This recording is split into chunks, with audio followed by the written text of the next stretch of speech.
waaqayyo isiniif ta'u baga nagaan dhuftan immoo. Isin nagaan. Waaqayyo isin jajjabeessu. Ameen.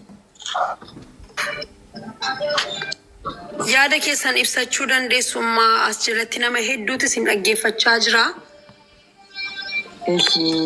Waan himachuu barbaadu.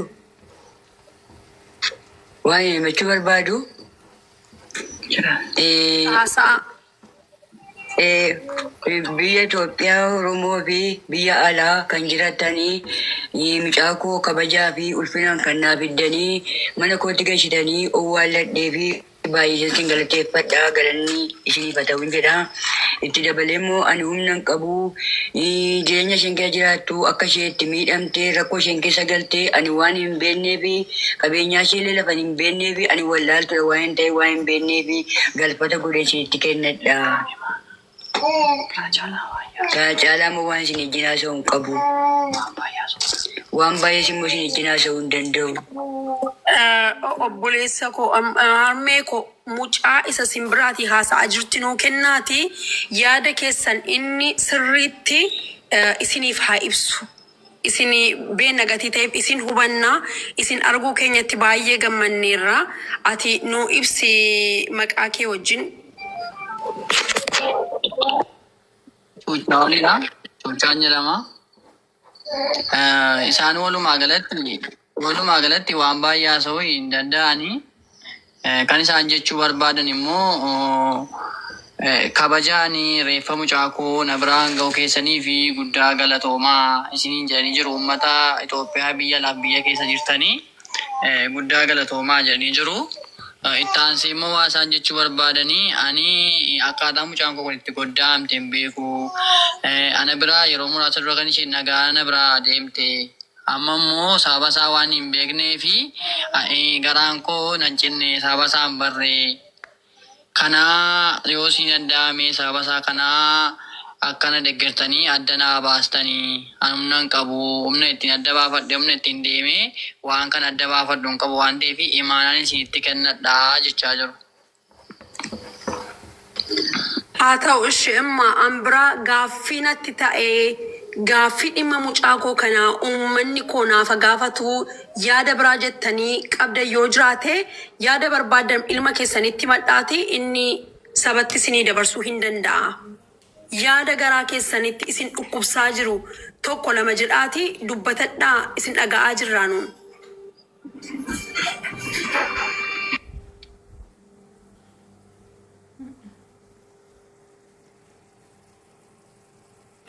Kana booddee waan hin jedhu hin qabu. Waan hin dubbadhu hin qabu. Waan hin dubbadhu hin qabu. Eshi obbolaan boonii si bira jiru namni biraan jira si bira. Yeena bira jiru akkamiin beektaa sooyyee? Oko. Akkamiidha jaartiin amma jira midiree amma kanatti haasa'uudhaa fi xiqqoo hin rakkisaa. Nama jechuun nama miidiyaan kunis waan numtu kun haaraadha jechuun biyyaansi silkiimte kun iyyuu isaaniif haaraadha sii gala midiree.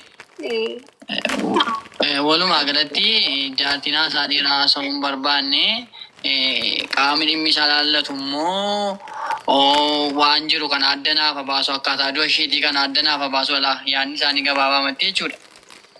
Akkaataa du'a mucaa kooti kana adda naaf baasu akkamitti akka ishiin of goddaate maaliif akka ishiin of goddaate adda naaf baasu uummanni kun immoo na bira dhaabbadhaa. Waan dandeessaniin na bira dhaabbadhaati adda naa baasaa rakkoosaa kana adda naa baasaa jechaa jirudha.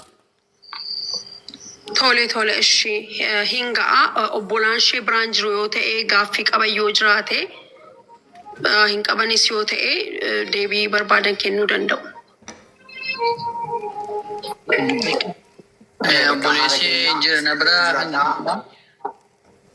Eshi haadha keenyaatiin illee nu jiraadhaa umurii nu dheeradhaa nuti illee hamma dandeenyuun akka dhala keessanii isinii ta'uu baanne illee hamma dandeenye uummata faana wal qabanne isin bukkee jirraa.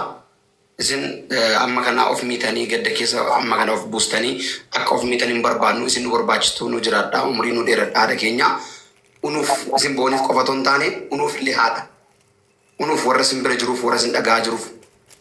Kanaaf immoo yaada keessan waan isin barbaadan kana waan qalbii keessan keessa sin shakkisiisu uummanni kun sin bukkee dhaabbatee dhugaa barbaadaniifis wal faana sin gargaaraa. Dadhabina sin bukkee jiru sun hundumayyuu nuti harka mirgaa taanee akka booniitti yoo ta'uu baanne akka boonillee sinii yoo guutuu dadhabnillee waan barbaachisu hundumaa sin bira jirraa jechaa jiru uummanillee isin immoo unuuf jettanii ijoollee keessan kanaaf jettanii ijoollee biyya keessaa biyya laa ta'anii sin faana dhiphatan kana ilaaltanii akkasiin nu jajjabaattan barbaadna si yaada koo. Ishi galatoomaa. Galatoomaa waaqayyo sinaa jajjabeessu kana caalaa harka keessaa qabu sin jechuu barbaannaa saba keenya bakka buunee sin duukaa jirra. Yaadi keessan yaada xinnoo yoo ta'e iyyuu yaada waan baay'ee of keessaa qaba. Kun immoo sabaaf sablammii sin jaallatan hundumaa fi gaaffii kana gaaffiitiin hin gaafatamaa siniin jechuun barbaada. Gadda keessan irraa kaatanii galateeffachuufis haa ta'u haqa mucaa keessan barbaadachuu fi as baatanii nu haasofsiisuu keessanii fi hedduu nu galatoomaa. Waaqayyo sinaa eebbisu umurii dheeraa jiraadhaa. Ijoollee baay'ee qabu. Juni tulfaata malee akka natti mana taasaa turanitti tokkommoo lama mucaa kana eessa akka isheen jiraattu mana isheen keessa jiraattu hin beeku. Maal akka ishee qabeenyi ishee maal akka ta'e eessarra akka ga'e maalirra akka ga'e ani hin beeku. Kanaafi akka bakkeetti na jalaa hin banne lafqi mucaa kooti akka bakkeetti na jalaa hin banne jedhanii isin natti mana turanii xiqqoo haasa'uun xiqqootti cima waan ta'eef. Dhugaadhaatti itti cimaa gadda kana keessa ta'anii sooshaal miidiyaa kanas hin beekan gatii ta'ee fi itti cimaa fuula isaanii irraan hubannaa hin dubbisamu akka kitaabaa gatii ta'ee fi atis immoo baay'ee galatoomi. Egaa akka harmeen keenya jechaa jiranitti haqa mucaa koo naa barbaada akkamittiin akka isheen duute mucaan koo gammadduu turte na bira turte ol deebite. Qabeenyas immoo horatteetti. Qabeenya ishees akka jiru hin beeku. Maal akka qabdus hin beeku. Eenyutti akka kennames maqaa eenyutiin akka jirus ani hin beeku. Kanaaf duraan dursee haqa mucaa koo naa gashaa. Waan isheen qabdus immoo naa funaanaa. Mucaan koo rakkattee bakkee teessee kophee xaraddee rakkina baay'ee argitee narraa addaan baatee waggaa hedduu turtee qabeenya kana horattee gaa'ela dhaabbattee mucaa koo gammadduu isheen beeka malee of balleessitee ishee hin beeku. Kuni anaan akka bakka kanarra bu'ee jechaa jiru jechaadha. Haadha keenya irraatii kana dubbisaa jira hundi keenya iyyuu. Kanaaf rakkoon tokkoon jiru sabi keessanis hin dhaga'eera muyyee. Waaqayyo haqa ishee sin barbaada. Waaqayyo argeera. Waaqayyo duwwaan isiniin immoo sinaa jabeessu. Rakkoon tokkoon jiru qaamni ilaallatu as jala namoota hedduu jira, namoota gurguddoo jira. Namoota seeraa, poolisoonni, namoonni qaama seeraa sirriitti beekan jiru, namoonni qabeenya boonii beekan jiru, hiriyoonni ishee jiru. Kun egaa ispeeshaalii naannoo boonii namoota jirtanii fi dhaamsa guddaadhaa isiniin jechuun barbaada. Amaanaa haadha keessanii kana galmatti godhaa. Harmeen keessan amaanaa isinitti kennatteetti fuula ishee dubbisa magatii ta'eef akka kitaabaa fuula kana ilaalaa. Haqa obboleettii keessanii barbaada isiniin jechuun barbaada. Yaada dabalataa yoo jiraate itti dabalaa warri mana keessaas. Dura maazarii keenya waaqayyoon isin haa jabeessu. Hunda caalaa booniin darbiteetti booniin deemteerti. Isin jabaachuu qabdanii. Isarraan itti aansuudhaan ijoolleen Oromoo ijoolleen boonii jaalattan hundi keessan shamarran jechuudha. Booniin nuuf misaalee turte maazarii keenya waan qabnuun gargaaruu qabna. Yoonis isaan bira dhaabbatin maazarii keenya akka dubbatanitti namni na gargaaru hin jiru. Booniidha kan na jiraachistu ishiin deemteerti humnallee hin qaban ilaalaa jirra. Kanaafuu hundi keessan waan qabnuun yoo namni baay'ee birrii 10 illee gargaarre yoo walitti dhufe birriin sun baay'eedha. Kanaafuu Meeron.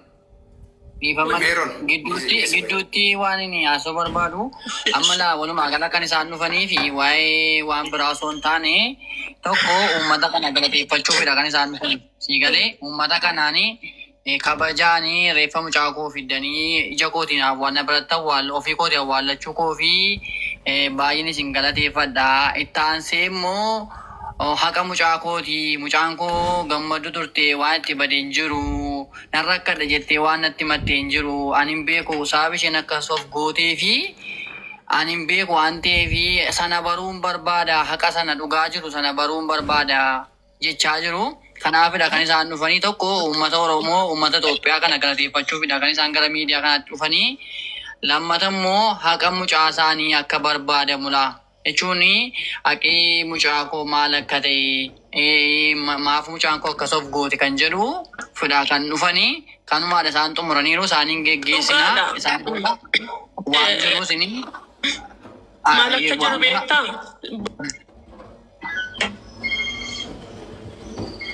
Doktor. Baca itti fufaa. Yes.